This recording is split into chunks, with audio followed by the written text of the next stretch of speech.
បងប្អូនទាំងអស់គ្នាឡានមួយគ្រឿងនេះក៏ប៉ិតជាលើកទី2បងប្អូន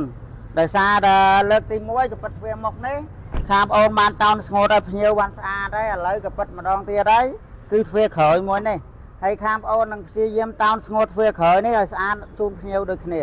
បងប្អូនចាំពិនិត្យមើលទាំងអស់គ្នាថាឡានមួយគ្រឿងនេះពេលដែលវាមានបញ្ហាក៏ប៉ិតអញ្ចឹង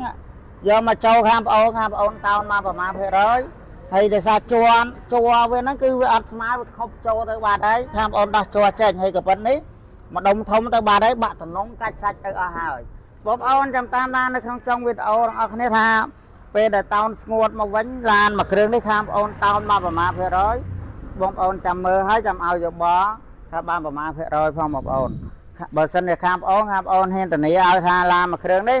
ពេលដែលតោនហើយអាចបានទៅ90ទៅ95%មកវិញអរគុណច្រើនបងប្អូនចាំមើលនៅក្នុងចុងវីដេអូរបស់អ្នកគ្នាហើយ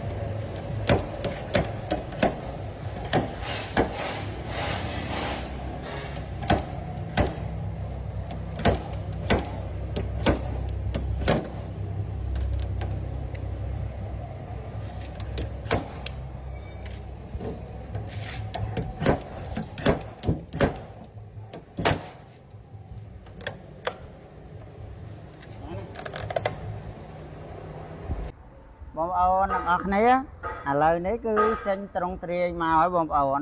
ដោយនៅក្នុងដើមវីដេអូអញ្ចឹងខាងបងប្អូនបានថតបង្ហាញឡានមួយគ្រឿងនេះវាមានបញ្ហាកពិតមកដុំចូលខ្លាំងណាបងប្អូនឥឡូវបងប្អូនពិនិត្យមើលទាំងអស់គ្នាមួយបងប្អូនថាពេលដែលតោនស្ងួតឡើងមកវិញហើយបានប្រមាណភាគរយ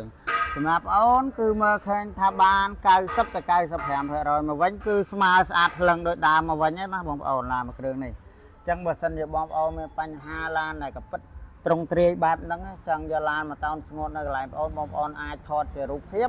ផ្ញើមកចូល page ឬ Telegram ខាងបងប្អូនបានខាងបងប្អូននឹងប្រឹក្សាយោបល់ជាមួយបងប្អូនហើយបើសិនជាការងារអាចតោនស្ងួតបាន